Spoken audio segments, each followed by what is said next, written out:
मेरा सवाल रिश्ते की जटिलताओं के बारे में है। एक सीमा से आगे वे जटिल क्यों हो जाते हैं?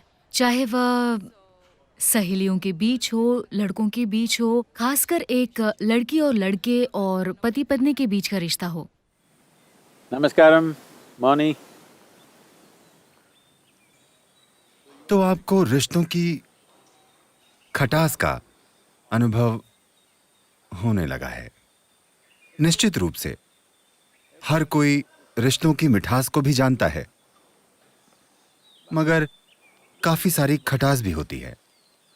दुर्भाग्य से आज हमने इसे भी पश्चिम से अपनाया है कि जब आप रिश्ते की बात करते हैं तो लोग आमतौर पर शरीर पर आधारित रिश्तों के बारे में सोचते हैं, या किसी ना किसी रूप में उसे एक पुरुष और स्त्री के बीच का रिश्ता माना जाता है या कुछ और, मगर मुख्य रूप से शरीर पर आधारित रिश्ता नहीं।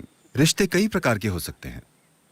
अगर उन रिश्तों का आधार शरीर है तो आमतौर पर एक दूसरे के शरीर को लेकर रोमांच कुछ समय बाद खत्म हो जाता है। जिसे आपने सबसे कमाल का समझा था वो कुछ समय बाद सबसे कमाल का नहीं रह जाता। आपके लिए इससे बाहर निकलना स्वाभाविक है। जब लोगों को साथ लाने वाला मुख्य आकर्षण एक तरह से पिघलने लगता है, तब कारण समझे बिना वे एक दूसरे के साथ बुरा बर्ताव करने लगते हैं,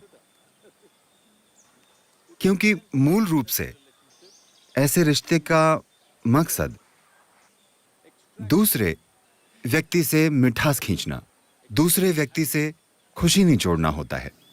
अगर आप किसी से खुशी निचोड़ने की कोशिश करेंगे तो कुछ समय बाद आप पाते हैं कि जब उससे वही नतीजे नहीं निकलते जैसे शुरू में निकलते थे, तो रिश्ते में कुछ कड़वाहट आ जाती है।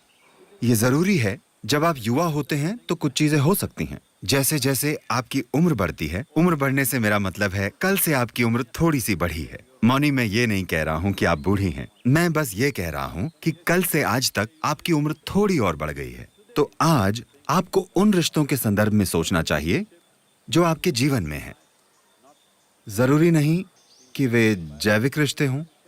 किसी भी प्रकार का रिश्ता जो आपके जीवन में है, कि क्या वो रिश्ता खुशी की आपकी अभिव्यक्ति पर आधारित है, खुशी निचोड़ने पर नहीं।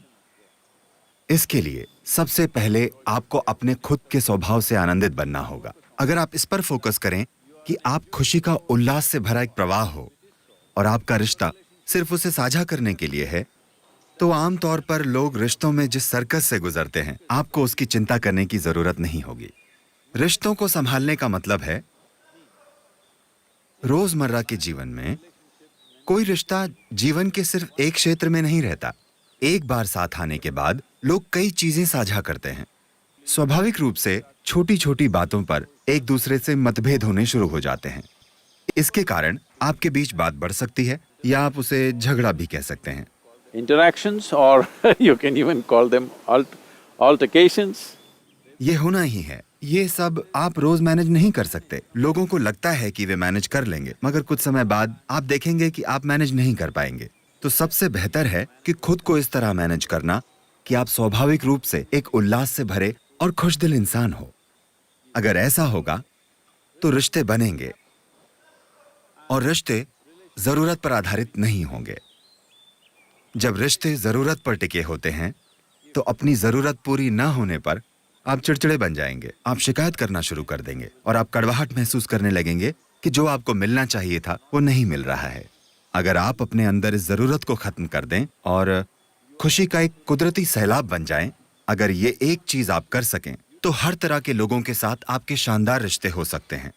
चाहे वे जो भी हों, जरूरी नहीं है कि वे आपके जैसे हों। हर तरह के लोगों के साथ आपके बढ़िया रिश्ते हो सकते हैं। मैं कामना करता हूं कि आपके जीवन में सबसे खूबसूरत रिश्ते बने।